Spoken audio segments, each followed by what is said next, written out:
अस्सलामुअलैकुम। Chemistry lecturer series में खुश आमदीद। आज की वीडियो लेक्चरर सीरीज की 12th वीडियो है।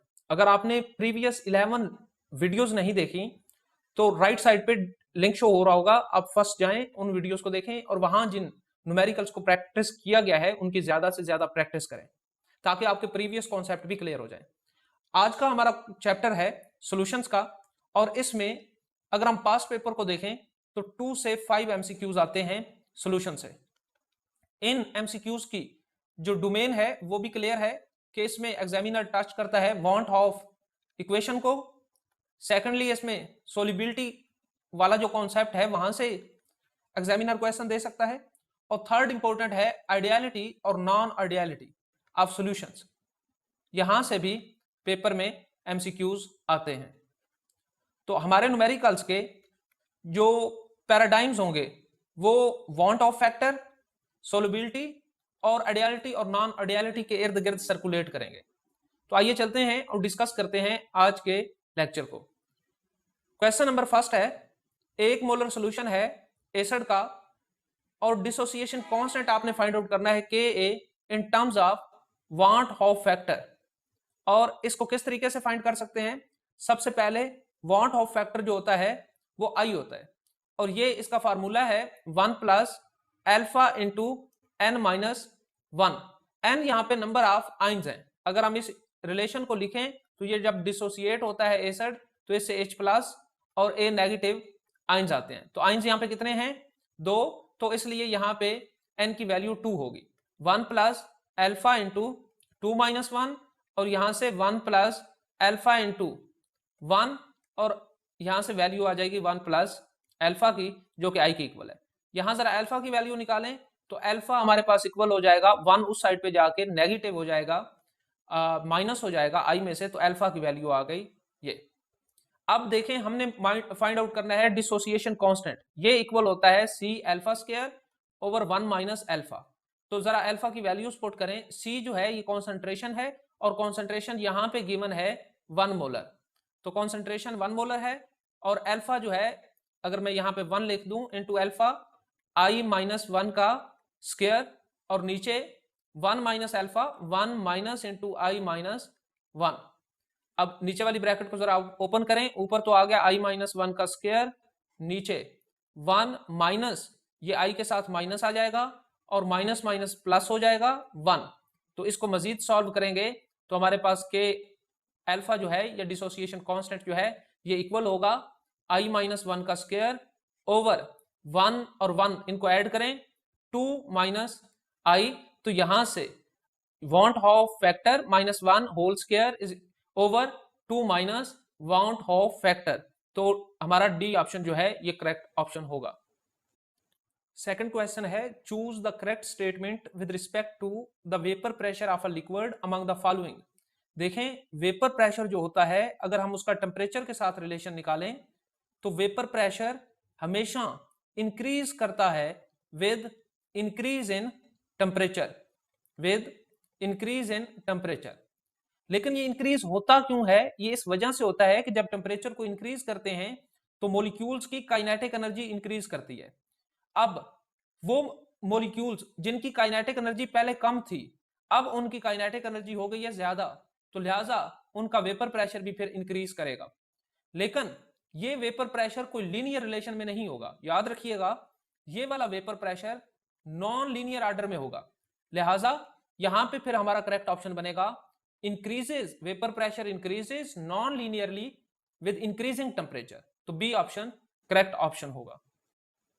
क्वेश्चन नंबर 3 है, for a binary ideal liquid the variation in total vapour pressure versus composition of solution is given by which of the following curves. Binary solution है और ये ideal liquid solution है।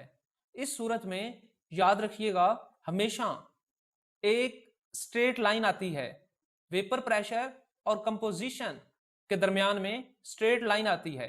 और जैसे ही volatile compound जो होते हैं, वोलाटाइल सॉल्यूट्स जो होते हैं, जब हम उनको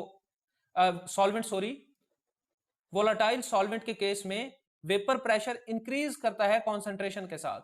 तो फिर यहां पे ये वाली तो स्ट्रेट लाइन नहीं है, ये भी ग्राफ पॉसिबल नहीं है, सी भी पॉसिबल नहीं है। ये बी पॉसिबल हो सकता है, इसमें ये हम कह सकते हैं कि जो बी सॉल्वेंट है उसका वेपर प्रेशर इंक्रीज कर रहा है, यानी वो ज्यादा वोलाटाइल है, जबकि नीचे वाला भी पॉसिबल है, क्योंकि इसमें हम ये कह सकते हैं कि ए जो है वो ज्यादा वोलाटाइल है। तो बी और डी जो ग्राफ्स हैं वो हमारे करेक्ट ग्राफ हैं क्वेश्चन नंबर 3 में। क्वेश्चन नंबर 4 अगेन एक इंपॉर्टेंट क्वेश्चन है।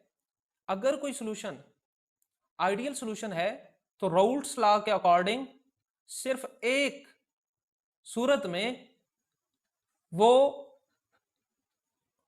लीनियर ग्राफ शो कर सकता है, और वो कंडीशन कौन सी है कि वेपर प्रेशर उसका प्योर स्टेट के अंदर, प्योर लिक्विड का जो वेपर प्रेशर है ऑफ प्योर लिक्विड, ये हमारे पास अगर इसका ग्राफ बनाया जाए मोल फ्रैक्शन, जो मोल फ्रैक्शन है उसके साथ, और ये भी आइडियल सॉल्यूशन की केस में, तो फिर जो हमारे पास प्लॉट आता है वो लीनियर आता है। बाकी जितने कॉम्बिनेशन होंगे उनमें जो प्लॉट आएगा वो नॉन लीनियर होगा। तो अगर हम पहले में देखें तो vapour pressure of pure liquid versus temperature, तो ये एक नॉन लीनियर होगा, लिहाजा ये हमारा ऑप्शन करेक्ट होगा, क्योंकि हमने इंडिकेट करने हैं वो प्लॉट जो नॉन लीनियर है। Vapour pressure of pure liquid versus its mass, ये भी नॉन लीनियर होगा।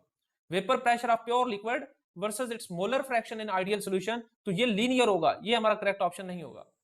और डी ऑप्शन है vapour pressure of liquid versus it's mole fraction in non ideal solution, ये कंडीशन हमने रखी ही नहीं, हमने आइडियल वाली कंडीशन रखी थी। तो नॉन आइडियल के केस में वो पॉजिटिव डेविएशन शो करेगा और जो प्लॉट होगा वो नॉन लीनियर होगा। तो ये ए बी और डी जो है ये नॉन लीनियर प्लॉट्स हैं, जबकि सी में जो है ये एक लीनियर प्लॉट है। क्वेश्चन नंबर 5 थोड़ा ट्रिकी क्वेश्चन है, लेकिन इसकी अंडरस्टैंडिंग जरूरी है क्योंकि इस रिलेटेड क्वेश्चन भी पेपर में आ सकते हैं। कहते हैं कि हमारे पास एक मोलर सॉल्यूशन है और एक कंपाउंड गिवन दिया गया है, और उसका फ्रीजिंग पॉइंट हमें डिप्रेशन जो है, फ्रीजिंग पॉइंट डिप्रेशन वो भी गिवन है, के एफ की वैल्यू भी दी गई है। हमने करेक्ट मॉलिक्यूल का फार्मूला फाइंड आउट करना है। तो याद रखें कि हम सबसे पहले फाइंड आउट करेंगे, हमें यहाँ पे फाइंड आउट करना है कि आइंस उसमें कितने हैं, एन की वैल्यू क्या है। तो एन की वैल्यू फाइंड आउट करने के लिए हमारे पास आई का होना बड़ा जरूरी है, क्योंकि आई जो है वो अल्टीमेटली हमें किस तक लेके जाएगी, वो एन तक लेके जाएगी। लिहाजा पहले आई फाइंड आउट करते हैं, और आई फाइंड आउट करने के लिए जो हमारा रिलेशन है फ्रीजिंग पॉइंट के केस में, वो change in temperature freezing point में, यानी depression freezing point depression is equal to i multiply constant freezing point का और मल्टीप्लाई कितने मोलर सॉल्यूशन है वो। तो अगर चेंज इन टेम्परेचर की बात की जाए तो ये है 0.0054 डिग्री सेंटीग्रेड। आई हमने फाइंड आउट करना है, के एफ यहाँ पे 1.80 है, और अगर मैस जो है वो देखें तो वो गिवन है 0.001। जब इसको सॉल्व करते हैं तो आई की वैल्यू आती है 3। इट मींस कि यहाँ पे हमारे पास जो वॉन्ट ऑफ फैक्टर है वो 3 के इक्वल आया है, जबकि इस केस में अल्फा जो होता है ये हमारे पास 1 के इक्वल होता है। अब इन दोनों वैल्यूज को पुट करें इस इक्वेशन के ऊपर जो हमने ऊपर मेंशन की है, और यहां से n की वैल्यू निकाल लें। जरा इनको पुट करें तो 1 प्लस अल्फा 1 के इक्वल है into n minus 1 is equal to i, और आई कितना है ये 3 के इक्वल है। तो n माइनस 1 ये वाला 1 उधर गया तो 3 में से सब्सट्रैक्ट हो गया, 3 में से 1 माइनस हुआ तो 2 रह गया। इस 1 को भी उधर ले जाएं तो 2 में एड अप हो जाएगा, तो n की वैल्यू आ जाएगी 3। n की 3 वैल्यू का मतलब यह है कि वो फार्मूला बनेगा जिसमें आइंस 3 होंगे। तो जरा देखें पहले के अंदर A9 एक है, और इसी तरीके से कैटाइन भी फिर यहाँ पे प्लाटिनियम की जो ऑक्सीडेशन स्टेट है वो प्लस में होगी, एक होगी, तो ये 2 बनेगा, तो ये हमारा फार्मूला करेक्ट नहीं होगा। दूसरे केस में देखें तो कैटाइन एनाइन जो है वो 2 हैं, और इसी तरीके से जो पीटी होगा ये +2 ऑक्सीडेशन स्टेट में होगा। तो आइंस बेसिकली एक कम्प्लेक्स आइन होगा और 2 एनाइन होंगे, तो यहाँ पे जो टोटल आइन होंगे वो 3 होंगे। तो बी ऑप्शन ही हमारा करेक्ट होगा। इसमें 4 होंगे तो ये भी करेक्ट नहीं है, और इसमें तो हमारे पास सिर्फ कम्प्लेक्स दिया गया है, इसमें A9 दिया ही नहीं गया, तो ये भी हमारा करेक्ट ऑप्शन नहीं है। क्वेश्चन नंबर 6 है the freezing point depression constant for water is -1.86 degree if 5 gram Na2SO4 is dissolved in 45 gram of water. The freezing point is changed by 3.82 degree centigrade. Calculate the want of factor for Na2SO4. Formula हमारे पास होता है कि change in freezing point is equal to van't Hoff factor multiply KF multiply molality. अब यहां पे आई हमने find out करना है, डेल TF जब हम फाइंड आउट करेंगे तो ये 3.82 डिग्री सेंटीग्रेड दिया गया है, ये माइनस में आएगा क्योंकि ये फ्रीजिंग पॉइंट के अंदर है। और आई हमने फाइंड आउट करना है, KF जो है ये ऑलरेडी हमें गिवन है -1.86। अब इशू आ जाएगा मोलैलिटी का, तो मोलैलिटी को पहले फाइंड आउट करते हैं। मोलैलिटी इक्वल होती है सल्यूट यहां पे है Na2SO4, इसके मोल्स तो 5 गिवन मैस है और इसका मोलर मैस है 142 divided by KG of solvent, तो सॉल्वेंट है वाटर और वाटर के भी ग्राम गिवन है, तो 45 को अगर आप 1000 से डिवाइड करते हैं तो ये केजी ऑफ सॉल्वेंट आ जाएंगे। इनको सॉल्व करें इस पूरी इक्वेशन में, ये 1000 ऊपर चला जाएगा और 142 नीचे आ जाएगा, तो हम लिख सकते हैं -3.82 is equal to i multiply -1.86 और मल्टीप्लाई मोलैलिटी की जगह पर ये वैल्यू जो कि 5 मल्टीप्लाई 1000 ऊपर चला गया है और 142 और इसके साथ मल्टीप्लाई हो रहा है 45। जब इनको सॉल्व करेंगे आई के लिए तो आई की वैल्यू आएगी 2.63। तो यहां से हम वांट ऑफ जो कांस्टेंट है उसकी वैल्यू फाइंड आउट कर सकते हैं, तो बी ऑप्शन हमारा करेक्ट ऑप्शन होगा। मैं हर चैप्टर के अंदर जो एमसीक्यूज होते हैं उसमें असर्शन और रीजन वाला एक एमसीक्यू डिस्कस करता हूं जरूर। यहां भी उसी जुमरे में एक एमसीक्यू आप देख रहे हैं कि perfectly ideal solution is not possible with respect to binary solution of two liquid. वो कह रहे हैं कि परफेक्टली आइडियल सॉल्यूशन जो है वो पॉसिबल नहीं है दो बाइनरी सॉल्यूशंस का, जो दो लिक्विड्स का जो बाइनरी सॉल्यूशन है उसका। अब उसकी रीजन क्या दे रहे हैं, वो ये कह रहे हैं कि दो सॉल्यूशंस के अंदर दो सब्सटेंसेस में सेम नेचर की इंटरमोलिकुलर फोर्सेस नहीं होती। तो क्या एक तो सेम नेचर की नहीं होती और दूसरा जो फोर्सेस मौजूद होती हैं उनका मैग्नीट्यूड सेम नहीं होता। तो हमने बताना है कि क्या असर्शन की जो नीचे रीजन है ये दोनों ठीक है, क्या रीजन जस्टिफाई कर रही है असर्शन को। तो इस जुमरे में फिर जो हमारा स्टांस होगा वो ये कि जी हाँ जो रीजन है वो एक्चुअली असर्शन को जस्टिफाई कर रही है, क्योंकि असर्शन ने ये कहा है कि परफेक्टली आइडियल सॉल्यूशन है और बाइनरी सॉल्यूशन है टू लिक्विड्स का, वो परफेक्टली आइडियल सॉल्यूशन उसका पॉसिबल नहीं है। और उसकी वजह यही होती है, दो ही वजूहात होती हैं। एक तो ये होता है कि उसके अंदर same nature of intermolecular forces नहीं होती और दूसरी उसकी वजह होती है कि उसके अंदर सेम मैग्नीट्यूड नहीं होता। तो हम इसमें फिर कह सकते हैं कि both assertion and reasons are correct and reason is the correct explanation for assertion. तो हमारा ए ऑप्शन जो है ये करेक्ट होगा।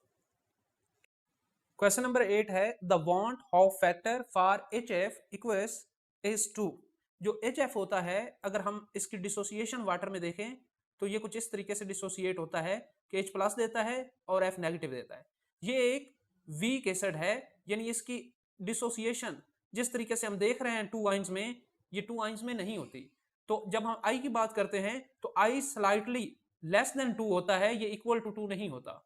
और इसकी एक वजह तो ये है कि इन दोनों के दरमियान जो एसिडिक स्ट्रेंथ है वो वीक है और इस वजह से जो I है ये लेस देन 2 है। सेकंड ये कि I होता है हमारे पास n ऑब्जर्व, यानी नंबर ऑफ सोल्यूट जो एक्चुअल सॉल्यूशन के अंदर होते हैं, और वो नंबर ऑफ सोल्यूट्स हम यहाँ पे n का मतलब हो रहा है वो आइंस जो सोल्यूट्स के होते हैं एक्चुअल सॉल्यूशन में डिसॉल्व होते हैं, जबकि इसके नीचे होता है n थ्योरेटिकल। ये n थ्योरेटिकल वो नंबर ऑफ आइंस होते हैं जो बेसिकली हम ये कहते हैं कि ये थ्योरेटिकल होते हैं नॉन इलेक्ट्रोलाइट के सॉल्यूशन के केस में, ये हम इनको मेजर करते हैं। तो n की तो रेशो ये है, लेकिन जब हम इस सूरत में देखते हैं तो हमारे पास H और F नेगेटिव जो होते हैं इनकी स्ट्रेंथ उतनी नहीं होती जितनी ये आयन की हमें ऑब्जर्व होनी चाहिए थी, क्योंकि ये वीक एसिड है। इसलिए हमेशा वांट ऑफ फैक्टर जो है वो लेस देन 2 होता है। तो हमारा करेक्ट ऑप्शन यहाँ पे होगा फॉल्स, क्योंकि ये इक्वल टू 2 नहीं होगा, ये लेस देन 2 होगा। Question number 9 again an important question for an ideal solution. दो कंपोनेंट हैं A एंड B, कह रहे हैं कि कौन सी स्टेटमेंट जो है वो करेक्ट होगी। हमेशा याद रखिएगा कि डेल्टा H इंथैल्पी जो मिक्सिंग की है वो आइडियल सॉल्यूशन के केस में ऑलवेज 0 होगी, लिहाजा जो लेस देन 0 और ग्रेटर देन 0 वाला कॉन्सेप्ट है ये तो यहाँ पे करेक्ट नहीं है। सेकंड, अगर दो कंपोनेंट्स की जो अट्रैक्शंस है खा वो आपस में हो A की B की, या फिर वो A और B की अट्रैक्शंस हो, इन दोनों केसेस में ये अट्रैक्शन जो है ये सेम स्ट्रेंथ की होती हैं, यानी ये अट्रैक्शन आइडेंटिकल होती हैं आइडियल केस में। तो जब इसमें ये बात कर रहे हैं कि ए बी स्ट्रॉन्गर है सी में, तो यहां भी ये करेक्ट नहीं है, और डी में ये इस चीज को जस्टिफाई कर रहे हैं जो हमने यहाँ पे मेंशन की है, तो डी ऑप्शन जो है ये करेक्ट ऑप्शन है। क्वेश्चन नंबर 10 में वांट हाउ फैक्टर दिया गया है और हमसे कहा गया है कि फाइंड आउट करें degree of dissociation of this compound. अब सबसे पहले देखें कि ये कंपाउंड जब डिसोसिएट होगा, अच्छा मैं फार्मूला मेंशन करता हूं पहले कि इसमें फार्मूला कौन सा यूज होगा। तो इसमें हमारे पास वांट हाउ फैक्टर जो है ये इक्वल होगा, हमने ऑलरेडी ये पढ़ा हुआ है, 1 minus into degree of dissociation n minus 1, यहां पे प्लस होगा, तो ये हमारे पास फार्मूला होगा। इस फार्मूले में आई हमें मालूम है, वांट ऑफ फैक्टर ये हमने फाइंड आउट करना है, n हमें ढूंढना पड़ेगा कि क्या है। तो इसमें देखें n हमने कहा था नंबर ऑफ आइंस होते हैं, तो K3FCN ये यहाँ पे हेक्सा साइनाइड है आयरन के साथ, तो जो कैटाइन है वो 3 है और एनाइन कम्प्लेक्स में 1 है, तो टोटल कितने हुए 3 और 1 4, तो n की क्वांटिटी जो यहाँ पे है वो 4 है, तो हम वैल्यूज को पुट करते हैं 3.3331 plus degree of dissociation 4 minus 1, ये 1 इधर आकर माइनस हुआ तो 2.33 और यहाँ पे 3 into degree of dissociation, degree of dissociation रहेगा, ये 3 इनको डिवाइड करेगा 2.333